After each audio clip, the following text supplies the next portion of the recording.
నమస్కారం ఫ్రెండ్స్, వెజబుల్లోని ఈరోజు శ్రావణ పౌర్ణమి గురించి చెప్తా.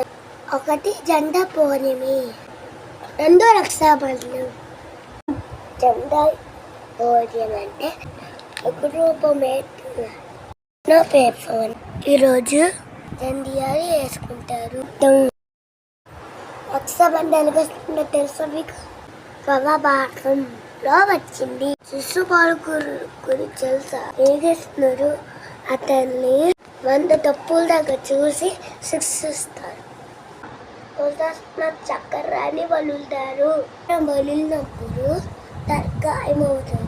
అప్పుడు ద్రౌపది కేర కొంగుని చింపి కట్టు కడతారు. అప్పుడు శ్రీకృష్ణుడు అన్నగా చూసి ఆడుకున్నాము కాబట్టి ఏ కష్టం వచ్చిందని తెలుసుకొని అని అభయం ఇచ్చారు. రక్షాబంధన్కి నాలుగు ఇచ్చింది. పూర్వ రాజులు యుద్ధానికి వెళ్ళేటప్పుడు వాళ్ళ భార్యలు కంటి పంపేవారు. బాగా చెప్పకపోతే నేను బాగా చెప్తాను. Thank you.